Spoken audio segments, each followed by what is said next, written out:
Bismillahirrahmanirrahim. Assalamualaikum warahmatullahi wabarakatuh. Waalaikumsalam warahmatullahi wabarakatuh. Alhamdulillahirabbil alamin, hamdan katsiran thayyiban mubarakan fi ala kulli hal. Asyhadu an la ilaha illallah wahdahu la syarikalah wa asyhadu anna Muhammadan abduhu wa rasuluhu la nabiyya wa la rasula ba'da. Sahabat Humasa Channel yang berbahagia, senang sekali saya Donald Tungkagi kembali menemani Anda dalam program acara podcast Bincang Kehumasan. Kali ini, sahabat Humasa Channel, tema kita mengenal lebih dekat fakultas dan jurusan. Alhamdulillah, pada kesempatan kali ini kita sudah kehadiran tamu yang sangat luar biasa. Beliau Dekan Fakultas Syariah YIN Sultan Amai Gorontalo, kami sebut dengan hormat Pak Dr. Haji Ayub Ishak MH. Gimana kabarnya, Pak? Alhamdulillah. Alhamdulillah. Sehat walafiat. Sebelum kita mengenal lebih jauh tentang Fakultas Syariah, kurang afdol kiranya ya, kita tidak mengenal pimpinannya. Jadi saya beri kesempatan untuk Pak Dr. Ayub Ishak untuk memperkenalkan diri. Silakan Pak Dr. Ya, terima kasih. Tak kenal maka tak disayang. Biasanya begitu istilah populer dulu sampai dengan hari ini. Saya salah seorang staf pengajar di YIN Sultan Amai Gorontalo. Memang eksis di YIN sejak tahun 1998. Saya menjadi CPNS waktu itu. Setahun kemudian saya jadi sekretaris prodi. Kemudian jadi ketua prodi, sekretaris jurusan, ketua jurusan, sampai dengan pembantu dekan 1 Fakultas Syariah dan Ekonomi Islam sampai dengan tahun 2011. Setelah itu saya melanjutkan studi S3 ke Makassar. Kembali dari sana saya dipercaya menjadi ketua prodi Magister Hukum Keluarga pasca sarjana YIN Sultan Amai Gorontalo. 2 tahun kemudian saya dipercaya mengemban amanah menjadi dekan Fakultas Syariah YIN Sultan Amai Gorontalo sejak tahun 2017 dan sampai dengan tahun 2021. Berarti tahun 2021 adalah periode atau tahun terakhir kepemimpinan saya sebagai dekan di Fakultas Syariah YIN Sultan Amai Gorontalo. Saya kira itu profil singkat. Iya, luar biasa. Terkait dengan Fakultas Syariah ini, Pak Dekan. Iya. Saya kira pemirsa dari Humasa Channel ingin mengetahui prodi-prodi atau jurusan-jurusan apa saja yang ada di Fakultas Syariah. Kemudian bisa juga mungkin Bapak memberikan gambaran terkait dengan sumber daya manusia, terutama itu terkait dengan tenaga pengajar yang ada saat ini di Fakultas Syariah. Silakan, Pak. Baik, terima kasih. Saya sebelum sampai kepada apa yang diharapkan, saya ingin menyampaikan bahwa Fakultas Syariah itu punya embrio. Waktu itu masih filial dari IAIN Alauddin Ujung Pandang sejak tahun 1984. Fakultas Syariah itu sudah mulai eksis di Gorontalo. Waktu itu berdiri sama-sama dengan Fakultas Tarbiyah, filial juga, dan Usuluddin, filial tahun 1984 pada waktu itu. Mereka-mereka yang pernah jadi kuasa dekan waktu itu adalah beliau adalah Hakim Pengadilan Agama Pak Syafruddin Nur Hadi, kemudian Bapak Dr. Andus Haji Muhammad Entuli MAG, yang terakhir Bapak Dr. Andus Haji Abdul Karim Benambo. Setelah itu melebur menjadi salah satu jurusan di STAIN Sultan Amai Gorontalo di tahun 2007 pada waktu itu baru menjadi jurusan, kemudian yang menjadi pimpinan pertamanya Ibu Dr. Anda Sohra, kemudian dilanjutkan oleh Bapak Dr. Andus Haji Ismail Puhi, selanjutnya Pak Dr. Andus Syafruddin Katili. Jurusannya syariah juga, Pak? Jurusan syariah pada waktu itu. Setelah itu tahun 2006 berubah status menjadi IAIN, otomatis jurusan syariah menjadi fakultas syariah. Dan pada waktu itu berubah nomenklaturnya menjadi fakultas syariah dan ekonomi Islam. Dengan pelaksana tugas dekannya Bapak Dr. Andus Safruddin Katili, MHI pada waktu itu. Kemudian setelah itu dilanjutkan oleh Pak Dr. Lahaji, rektor IAIN sekarang selama 2 periode. Kemudian digantikan oleh Pak Dr. Haji Sofyan APK MAG. Di sekarang adalah saya sendiri sebagai dekannya. Kemudian dalam hal pengembangan fakultas syariah, sebelumnya dia disebut Fakultas Syariah dan Ekonomi Islam. Satu-satunya fakultas di IAIN Gorontalo itu yang mampu melahirkan fakultas baru. Fakultas baru. Ya. Ekonomi Islam. Mau melebarkan sayapnya, mampu melahirkan fakultas ekonomi dan bisnis Islam. Waktu itu IAIN hanya 3 fakultas, yakni Fakultas Ilmu Tarbiyah dan Keguruan, kemudian Syariah dan Ekonomi Islam, kemudian ketiga Usuluddin dan Dakwah. Alhamdulillah Syariah bisa melahirkan FEBI, Fakultas Ekonomi dan Bisnis Islam, dengan dekannya waktu itu Pak Roni, kemudian sekarang Pak Muhyiddin. Selanjutnya di Fakultas Syariah sekarang memiliki 4 prodi atau jurusan. Yang pertama, jurusan tertua itu Hukum Keluarga yang dikenal dengan istilah Ahwalus Syahsiyah. Salah satu jurusan prodi yang tertua di Fakultas Syariah. Kemudian ada jurusan atau prodi Hukum Tata Negara. Hukum Tata Negara. Yang ketiga, prodi Hukum Tata Negara itu istilahnya adalah siasa, bahasa agamanya. Kemudian yang ketiga, jurusan atau prodi Hukum Pidana Islam atau Jinayah. Dan yang keempat, Hukum Ekonomi Syariah atau Muamalah. Oke. Ada rencana untuk penambahan lagi, Pak? Memang saya sejak awal menjadi dekan itu punya tekad ingin menambah 1 prodi lagi, yakni prodi Ilmu Falak dan Astronomi Islam. Sementara dalam proses saya sudah berupaya untuk menambah sumber daya manusianya, dosennya. Memang dosen Falak di Fakultas Syariah itu posisinya sekarang baru 3. 1 sudah dokter, 1 baru magister, 1 sementara menyelesaikan S3 di UIN Semarang. Gitu. Insya Allah di tahun-tahun ke depan, seiring dengan berubah status menjadi UIN, insya Allah prodi Ilmu Falak dan Astronomi Islam itu bisa terwujud. Amin. Ya. Terkait dengan sumber daya manusia yang ada saat ini di Fakultas Syariah, itu juga penting, Pak. Kira-kira gambarannya seperti apa sejauh ini? Segi sumber daya manusia untuk Fakultas Syariah, memang untuk dosennya itu totalnya kurang lebih 36 orang, termasuk dosen yang non-NIP, dan sudah kurang lebih 70% sudah bergelar doktor. Ada yang sementara menyelesaikan program doktornya di berbagai perguruan tinggi yang ada di Indonesia. Dan bahkan di Fakultas Syariah itu sumber daya manusia kita diminta untuk menjadi dosen di pasca sarjana. Bahkan untuk menambah eksisnya pasca sarjana, khususnya program studi hukum keluarga, termasuk saya masuk di sana. Tetapi kami tetap sumber daya manusia dalam hal ini dosen tetap juga tidak melupakan basic awalnya, yaitu Fakultas Syariah itu sendiri. Saya kira itu dari segi dosen. Kalau dari segi administrasi, saya kira secara keseluruhan tenaga administrasi kita itu memang menurut saya sudah memang betul-betul handal.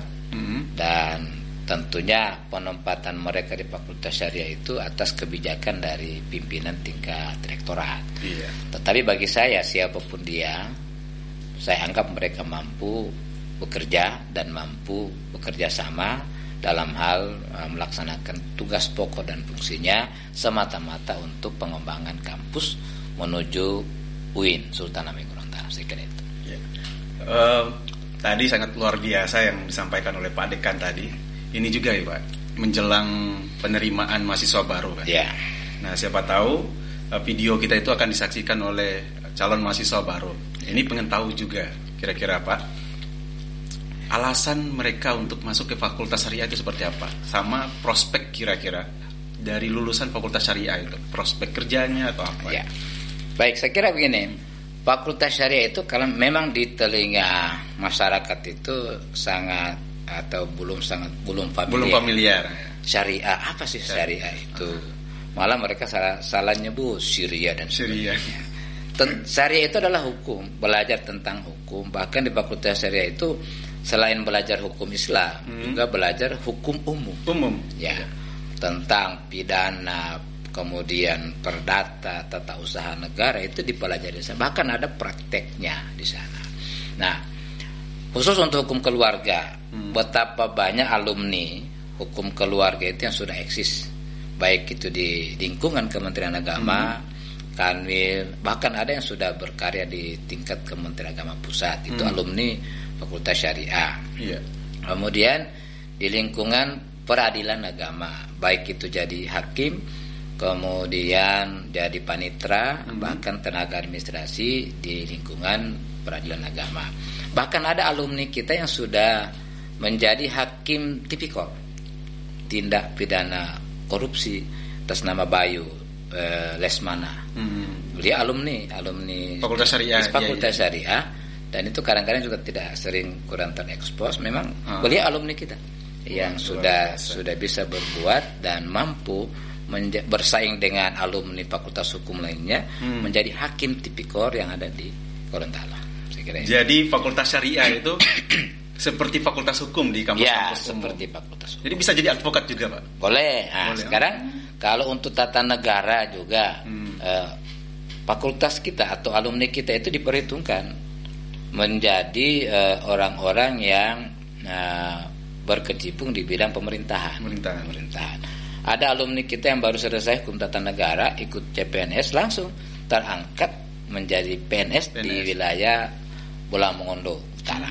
Itu beliau baru lulus tahun sebelumnya, tahun berikutnya ikut CPNS itu. Karena memang diperhitungkan alumni kita. Termasuk pidana, termasuk juga hukum ekonomi syariah. Dalam hal tadi disebut advokat. Alhamdulillah tahun 2020 kemarin alumni kita ada kurang lebih 19 orang.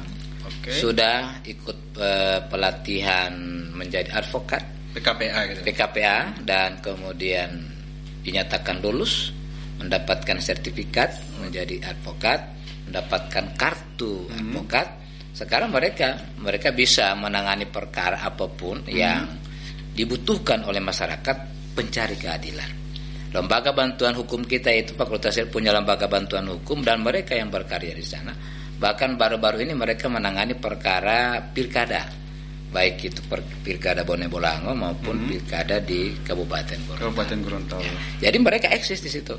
Bahkan baru selesai mereka ikut pendidikan, baru selesai dilantik oleh Ketua Pengadilan Tinggi Negeri Gorontalo. Itu mereka sudah banyak orang yang konsultasi hukum, baik itu perdata, pidana dan sebagainya. Jadi masuk fakultas syariah itu orientasinya memang menjadi tenaga abdi negara dalam hal ASN, tetapi ada pekerjaan lain yang bisa mereka geluti dan itu bermanfaat bagi masyarakat. Kira itu tujuannya seperti itu, untuk masyarakat sesungguhnya. Jadi memang untuk lulusan atau alumni fakultas syariah itu tidak seperti gambaran orang harus jadi ustadz dan sebagainya. Buktinya banyak yang jadi advokat ternyata. Banyak. Jadi itu prospek kerja alumni fakultas syariah. Terkait dengan kerjasama lembaga itu kan penting juga ya Pak. Saat ini fakultas syariah udah punya kerjasama lembaga dengan ini pengadilan atau apa gitu? Memang sudah sejak fakultas saya berdiri itu punya kerjasama dengan Kementerian Hukum dan HAM, melahirkan lembaga bantuan hukum fakultas syariah, dan itu mereka dianggarkan untuk mendapatkan dana hibah dari Kementerian Hukum dan HAM. Kerjasama dengan pihak pengadilan agama, termasuk pengadilan tinggi agama, pengadilan negeri, pengadilan tata usaha negara. Juga ada kerjasama dengan KPU, Komisi Pemilihan Umum Provinsi, Kabupaten, Kota. Kemudian kerjasama dengan Bawaslu Provinsi, Kabupaten, Kota. Untuk apa ini? Supaya mahasiswa kita ketika mereka melaksanakan praktek pengalaman lapangan, mereka akan ditempatkan di sana dan mereka sambil melaksanakan tugas mereka sebagai mahasiswa juga mereka belajar bagaimana sesungguhnya tupoksi ataupun pekerjaan-pekerjaan dilakukan oleh Komisi Pemilihan Umum maupun Bawaslu baik tingkat provinsi maupun kabupaten kota. Di samping itu juga kita sudah kerjasama dengan pihak Kementerian Agama, karena dalam hal ini kita PPL di kantor urusan agama. Yang paling spektakuler itu kita melaksanakan kerjasama dengan KPI tingkat nasional, ya. Bahkan baru-baru ini tahun 2019 saya kerjasama dengan pihak Universitas Islam UIN Bandung di Sunan Gunung Jati Bandung, Fakultas Syariahnya. Kita kerjasama bagaimana sesungguhnya dalam hal pengembangan keilmuan di bidang hukum Islam dan hukum umum, saya kira itu. Dan masih banyak lagi dan saya tidak mungkin sebutkan semuanya di sini. Iya. Ini Pak, menarik ini dari penyampaian Bapak ini, saya ingin tertarik untuk mengetahui kira-kira kan kalau alumninya sudah segitu mumpuni, berkualitas dan sebagainya, pasti dong ditopang dengan infrastruktur atau ada labnya atau ada lembaga-lembaga di Fakultas Syariah. Bisa beri gambaran kira-kira Pak? Baik. Ini calon mahasiswa mengetahui. Ya. Kuliah di Fakultas Syariah itu banyak keuntungan. Kita di samping belajar teori, kita punya praktek. Tadi saya sebutkan ada lembaga bantuan LBH. Jadi mahasiswa itu bisa belajar di sana bagaimana sesungguhnya menangani perkara-perkara yang ada di pengadilan agama maupun pengadilan negeri, bahkan pengadilan tata usaha negara. Kita punya lab itu, lab peradilan. Ya, kita sudah tata sedemikian rupa sekalipun dengan keterbatasan anggaran yang ada, tapi kita usahakan ruangan itu sudah seperti ruang peradilan. Miniaturnya ada di sana, ada meja sidangnya, ada baju toga hakimnya, baik itu pidana, perdata maupun tata usaha, ada kita lengkap semuanya. Dan itu kita sudah gunakan dengan bimbingan para praktisi dalam hal hakim di pengadilan agama maupun pengadilan negeri membimbing mahasiswa dengan menggunakan lab itu. Itu diundang untuk mengajar langsung Pak? Mereka memang diminta untuk mengajar. Karena di kita tetap dalam hal praktek kita tetap memanfaatkan potensi SDM yang ada di luar. Karena kalau kita di dalam itu bicara teori saja. Mereka para praktisi dalam hal ini hakim kita undang untuk melaksanakan perkuliahan sekaligus prakteknya dengan menggunakan lab peradilan mini tadi. Yang ketiga lab falak. Ini kita sudah bahkan lab falak Pak? Ya, lab falak kita lengkap itu. Belum ada jurusannya tapi udah ada labnya. Sudah ada labnya, makanya itu menjadi motivasi bagi saya ke depan. Kita sudah punya lab falak, maka harus ada prodinya. Itu. Kita memang kenapa lab falak ini penting? SDM kita di bidang falak itu senantiasa dilibatkan oleh Pemda Provinsi Gorontalo dalam hal penentuan awal bulan Ramadan, awal bulan Syawal dan awal bulan Zulhijjah. Bahkan rektorat ini sering digunakan menjadi tempat ru'yatul hilal. Nah, saya kira kita orang Islam itu patuh dan taat kepada hitungan-hitungan falakiyah. Waktu maghrib untuk hari ini katakanlah 21 Januari tahun 2021 itu jatuh pada pukul berapa? Itu falak yang hitung itu. Kenapa bisa jam 18 lebih 5 menit? Falak yang hitung itu. Ada bisa ditahu imsak jam berapa, syuruk itu matahari terbit jam berapa, zuhur, asar sampai maghrib, bahkan isya sendiri itu jam berapa tepatnya, itu falak yang menghitung itu. Kita bisa mengetahui gerhana bulan kapan lewat falak juga. Bahkan kita sudah dihargai oleh BMKG Provinsi Gorontalo. Satu-satunya prodi yang di Gorontalo, BMKG itu turut serta. Bahkan tahun lalu kalau tidak salah itu kita sama-sama BMKG, mereka siap membiayai dalam rangka pengamatan bulan, pengamatan gerhana matahari pada waktu itu. BMKG tidak bisa kemana-mana kecuali ke IAIN. Bahkan disiarkan oleh TV swasta nasional, dan itu menjadi teman-teman saya di Fakultas Syariah yang tergabung dalam forum Dekan Fakultas Syariah dan Hukum se-Indonesia, itu mereka bertanya ke saya, kira-kira gimana caranya bisa kerjasama dengan BMKG terkait. Bahkan kita kadang-kadang pengabdian masyarakat, kita menyarankan ketika orang membangun rumah, membangun tempat ibadah, harusnya tinggi pondasinya itu sekian. Kenapa demikian? Berdasarkan hitungan kita menggunakan alat yang ada, misalnya GPS, bahwa suatu saat ketika air pasang itu setinggi segini, maka tempat ibadah atau rumah harus tinggi pondasinya seperti ini. Sekian. Sama ada yang juga itu. Ya, ada yang ikut dengan kita, ada yang tidak. Akibatnya ketika banjir naik dia masuk ke rumahnya, gitu. Termasuk arah kiblat. Arah kiblat ini hampir semua masjid di Provinsi Gorontalo selalu melibatkan tenaga SDM kita dalam rangka menghitung, mengukur arah kiblat masjid, baik itu masjid baru maupun masjid yang akan dibangun. Kadang-kadang ada masjid yang sudah dibangun, direnovasi dan arah kiblatnya diperbaiki. Itu ada hitung-hitungannya dalam teori ilmu falak. Wah, luar biasa, Masya Allah, luar biasa. Ini udah melebihi Fakultas Sains ini. Boleh jadi. Ya. Udah bisa mengukur arah kiblat dan sebagainya. Sama tadi juga untuk ukuran fondasi ini kerja-kerja arsitektur diambil oleh Fakultas Syariah. Ini luar biasa menurut saya Fakultas Syariah ini.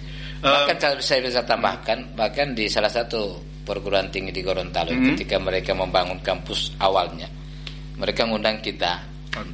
Sebelum ada bangunan di situ mereka minta diukur arah kiblat. Jadi saya tanya kenapa bisa begitu, supaya ketika kita bangun gedung ukurannya sudah seperti itu, ketika orang tidak sempat sholat di masjid, sholat di ruangannya sudah mengikuti arah itu. Karena gedung itu sudah memang diukur berdasarkan arah kiblat. Jadi sudah sampai ke sana itu yang dilakukan oleh teman-teman di Gorontalo. Sekalipun ini masih butuh sosialisasi. Memang belajar tentang falak itu memang ilmunya agak berat, tetapi kalau kita menguasai, kita akan dicari. Saya kira seperti itu. Masih banyak ilmu-ilmu yang dipelajari Fakultas Syariah itu yang dibutuhkan oleh masyarakat. Kalau tata negara sendiri sama kayak ini. Tata negara itu. Dia akan mengarah kepada pemerintahan. Bagaimana sesungguhnya pemerintahan yang baik, bagaimana sesungguhnya seseorang itu menjadi mulai dari tingkat desa menjadi kepala desa, kemudian perwakilan desa, bagaimana sesungguhnya berada di sana. Dalam hal memimpin itu harusnya gimana? Dalam tataran fikih siasa, bagaimana teori politik Islam memberikan ilmu kepada mereka ingin jadi pemimpin, supaya nanti kekhawatiran orang tentang menjadi pemimpin kadang-kadang dia tidak berhasil menjadi pemimpin karena mungkin ilmu-ilmu keislaman terkait bagaimana semuanya menjadi pemimpin itu mungkin dia masih kurang. Tidak saya katakan tidak ada, masih kurang seperti itu. Saya kira itu dari saya. Ini juga Pak, yang kadang-kala sebenarnya sepele tapi penting. Gelar gimana? Memang gelarnya ini di awal gelarnya syariah itu adalah doktorandus dan doktoranda, berubah menjadi SAG atau sarjana agama, berubah menjadi sarjana syariah atau SSE. Sebagian perguruan tinggi sempat menggunakan itu, tapi kita Gorontalo tidak sempat menggunakan gelar SSE itu karena memang pada waktu saya tergabung dalam himpunan alumni Fakultas Syariah itu, kita Gorontalo menggugat ke pihak kementerian bahwa sebaiknya gelar SSY itu tidak digunakan, sebaiknya gunakan SAG. Muncullah peraturan Menteri Agama nomor 33 tahun 2016 berubah menjadi SAG, kemudian SHI berubah lagi menjadi SH. Sekarang SH. Semua baik hukum keluarga, hukum tata negara, hukum pidana maupun hukum ekonomi, semua SH. Tetapi di situ sekalipun dia SH, ada di situ Islamnya nampak di mana? Di transkripnya yang ada seperti itu. Jadi tidak ada dikotomi lagi. Dalam arti begini, SH-nya alumni YIN dengan SH alumni perguruan tinggi lain itu sama dari segi gelar. Tapi kekuatan keilmuannya itu, kalau alumni IAIN dia sampai menguasai ilmu hukum umum, juga hukum Islam. Persaingannya di situ dalam hal ini. Bahkan kadang-kadang ada juga teman-teman kita yang sudah alumni SH juga ingin belajar di sini untuk mengambil hukum Islam itu. Tapi bagi saya sarankan ambil saja S2 di hukum keluarga. Hanya di hukum keluarga prodi pasca sarjana itu yang dulunya di SH dari perguruan tinggi umum ngambil S2 MH-nya di IAIN Gorontalo, karena itu memperdalam ilmu agama. Jadi gini Kak, bisa Pak kira-kira jika saya simpulkan, alumni-alumni dari Fakultas Syariah bisa seperti alumni-alumni dari kampus umum, tapi ada satu sisi misalnya peradilan agama itu tidak bisa diisi oleh kampus umum, bisa seperti itu mungkin Pak? Untuk sekarang ini sebenarnya lembaga peradilan sudah di bawah naungan Mahkamah Agung. Jadi mau dari umum masuk pengadilan agama tidak masalah. Begitu pula alumni Fakultas Syariah bisa berkarir di peradilan umum. Buktinya tadi saya sebutkan, Bayu Lesmana itu alumni Syariah bisa menjadi hakim tipikor. Berarti persaingannya bisa, tidak lagi dikotomi antara alumni Fakultas Hukum dan alumni Fakultas Syariah. Sehingga itu di forum dekan tingkat nasional yang pernah kami hadir di Bandung maupun di Palembang kemarin, ada keinginan tinggal ada dua konsentrasi syariah dan konsentrasi hukum. Karena dua-duanya bicara hukum nasional dan hukum Islam. Padahal juga hukum Islam itu kalau saya melihat di perguruan tinggi umum itu dipelajari teorinya. Baik di perguruan tinggi milik orang non muslim itu hukum Islam dipelajari. Kenapa? Karena hukum Islam sudah menjadi teori, dan wajib dipelajari. Non muslim wajib mempelajari itu. Karena dia sudah bagian dari teori keilmuan dan merupakan salah satu sumber hukum yang ada di Indonesia. Karena ada 3, hukum nasional, hukum Islam, dan hukum adat. Nah, ketiganya harus dipelajari. Perguruan tinggi manapun ketika dia konsentrasi hukum harus mempelajari itu semua. Bagi kita IAIN sudah tahu persoalan itu. Bahkan kalau di IAIN atau UIN itu atau STAIN itu utuh bicara hukumnya. Mulai dari fikih ibadah maupun fikih muamalah yang terbagi menjadi 7 itu lengkap semuanya. Kalau di perguruan tinggi lain, saya sering diminta mengajar di salah satu fakultas hukum di Gorontalo, di Universitas Gorontalo, saya mengajar tentang itu. Itu artinya bahwa SDM-nya IAIN diperhitungkan di tempat lain. Bahkan di Universitas Muhammadiyah saya diminta untuk menjadi tenaga pengajar. Itu artinya momen bagi kita Fakultas Syariah itu di mana-mana bisa berbuat. Prospek kerjanya terbuka besar. Ya, terbuka lebar. Jadi sahabat Humasa Channel, saya kira apa yang disampaikan oleh Pak Dekan tadi itu sudah memberi gambaran yang sangat luar biasa bagi kita semua, bahwa ternyata alumni Fakultas Syariah itu tidak berbeda jauh dengan alumni fakultas-fakultas hukum di perguruan tinggi negeri yang lain misalnya. Karena toh juga gelarnya itu juga sama saat ini. Yang terakhir ini mungkin Pak, sebagai penutup kita, ini kan mahasiswa juga selain belajar tentang hukum dan sebagainya, mereka juga butuh tahu kira-kira program prioritas dari fakultas atau jurusan sendiri untuk peningkatan prestasi akademik. Dan kalau memang punya gambaran mahasiswa yang sudah berprestasi, bisa juga Pak diungkapkan di sini. Baik, mahasiswa sering saya beri motivasi untuk berprestasi di bidang apapun.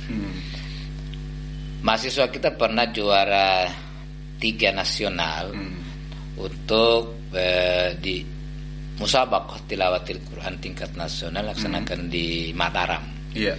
Kita terbaik 3. Pernah juga dilaksanakan di Palangkaraya, mahasiswa kita terbaik 3 nasional. Kemudian untuk debat hukum itu selalu kita mengikutkan mahasiswa. Pernah kita mengikuti 2 kali debat hukum yang dilaksanakan oleh Mahkamah Konstitusi. Alhamdulillah kita juara 3 nasional. Alhamdulillah. Sempat kita juga mengikuti debat hukum di UNG. Kita juara 2. Ya. Berarti mahasiswa kita bisa berbuat tuh tingkat nasional dalam hal keilmuan yang mereka pelajari. Karena bagi kita sebuah atau teori ilmu itu dipelajari tanpa dipraktekkan itu tentunya ibarat pohon tak berbuah. Ya, seperti itu. Dan saya tetap berupaya bagaimana caranya mahasiswa kita itu bisa berkarya.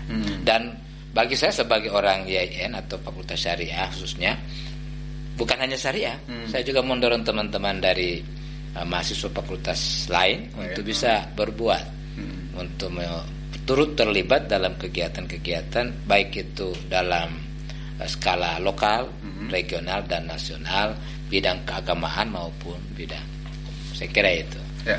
Ini mungkin Pak tambahan terakhir nih. Ya. Tadi udah ada lembaga bantuan hukum, ada laboratorium ilmu falak. Ke depan nanti ada penambahan lagi fasilitas atau infrastruktur lain mungkin. Ke depan kita akan berupaya dalam rangka menunjang kegiatan pembelajaran di Fakultas Syariah itu, kita akan berupaya bagaimana kita menyiapkan satu lembaga yang berkaitan dengan penasehatan keluarga. Misalnya kalau dulu itu ada namanya BP4 di lingkungan kantor urusan agama, tapi juga kita ingin terlibat bahwa bagaimana membina rumah tangga yang baik itu. Memang ini belum terwujud karena kadang-kadang sumber daya manusia kita masih kurang di bidang itu dalam hal penasehatan perkawinan. Kenapa ini perlu? Karena banyak saudara-saudara kita yang sudah nikah terus cerai. Di mana-mana tidak pandang dia orang agama maupun orang non agama. Tentunya ini perlu ada bagaimana mediation center gitu. Seperti itu. Karena sekalipun harus menyelesaikannya di pengadilan, baik itu pengadilan agama maupun pengadilan umum, itu kadang-kadang tetap mereka meminta ada mediasi. Saya sendiri sebagai orang IAIN, kadang-kadang masyarakat menghubungi saya konsultasi hukum bagaimana saya membina rumah tangga saya, sekalipun dia harus pisah, tentunya bagaimana prosedur yang bisa dia tempuh untuk itu. Berarti kita bisa di mana-mana, apalagi dalam hal menyampaikan pesan-pesan agama lewat mimbar khutbah maupun ceramah-ceramah yang sifatnya pengajian. Saya kira itu. Luar biasa sekali. Jadi sudah sangat jelas apa yang disampaikan oleh Pak Dekan tadi. Buat adik-adik calon mahasiswa baru, jangan ragu-ragu lagi atau pikir panjang untuk masuk ke Fakultas Syariah, terutama ya bagi adik-adik yang punya impian untuk belajar ilmu hukum misalnya, dan ingin tidak hanya sekedar ilmu hukum yang teori ilmu hukum umum, namun juga ada ilmu agamanya. Jangan ragu-ragu untuk datang ke Fakultas Syariah untuk nanya-nanya langsung dan sekalian atau sekaligus mendaftar. Saya kira itu. Mungkin sebelum ditutup ya, saya punya moto kita di Fakultas Syariah. Oke, silakan Pak. Jangan ragu belajar di Fakultas Syariah. Jangan ragu belajar di Fakultas Syariah. Karena ada satu moto yang kami pegang sampai dengan yang pertama, manusia lahir dijemput hukum, manusia hidup diatur oleh hukum, manusia mati diantar oleh hukum. Super kami sekali. Pimpinan itu punya moto bahwa jika Anda salah, perbaiki. Jika Anda keliru, ulangi. Jika Anda menyerah, semuanya selesai. Dalam artian bahwa ketika belajar banyak salahnya, perbaiki. Ketika keliru, ulangi lagi. Tetapi ketika tiba Anda saat Anda tidak mampu lagi menyerah, berarti semuanya selesai. Dan itu tidak boleh terjadi di Fakultas Syariah. Karena Anda dijemput oleh hukum, diatur oleh hukum, dan mati pun diantar oleh hukum. Siapapun dia, saya kira seperti itu. Iya. Ya, itu super sekali. Ya, saya kira itu yang penting bagi calon mahasiswa Fakultas Syariah. Silakan pilih mau tata negara, ahli bidang peraturan perundang-undangan, menyusun perda dan sebagainya. Anda mau ingin menjadi ahli pidana, bagaimana suatu penanganan perkara pidana. Anda ingin menjadi ahli ekonomi hukum Islam, menjadi orang-orang yang tenaga yang dipersiapkan SDM-nya untuk perbankan Islam, perbankan syariah, atau menjadi orang-orang yang menangani perkara-perkara terkait dengan kekeluargaan. Kami siap membimbing Anda, mengarahkan Anda, memberikan teori kepada Anda, bahkan tadi menjadi lawyer sekalipun menjadi advokat, membantu masyarakat di bidang hukum, para pencari keadilan. Kami siap mendidik. Ke depan, masa depan hukum, bicara hukum tetap tidak akan dimakan oleh waktu dan tidak akan dirubah oleh zaman. Dan kita sendiri yang berubahnya. Saya kira seperti itu. Iya. Jadi ini sangat luar biasa sekali apa yang disampaikan oleh Pak Dekan tadi. Sebenarnya keterbatasan waktu, ruang yang kita sediakan itu sangat terbatas. Jika mungkin di antara pemirsa Humasa Channel itu ada hal-hal yang kurang jelas, saya kira itu langsung datang ke fakultas itu, Pak. Akan dilayani, akan diberi penjelasan terkait dengan program studi apa saja dan apa infrastruktur atau hal-hal apa saja yang dapat meningkatkan prestasi mahasiswa di fakultas. Saya kira demikian podcast bincang kehumasan kita pada kesempatan kali ini. Nah, ini sebelum menutup, Pak, kami dari Studio Kehumasan itu memberikan penghargaan kepada setiap narasumber kami ini. Masih Pak Dekan.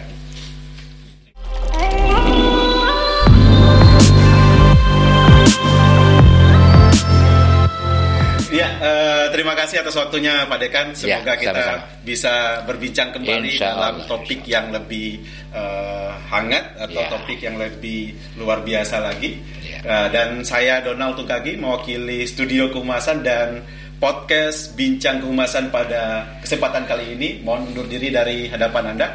Assalamualaikum warahmatullahi wabarakatuh. Waalaikumsalam warahmatullahi wabarakatuh.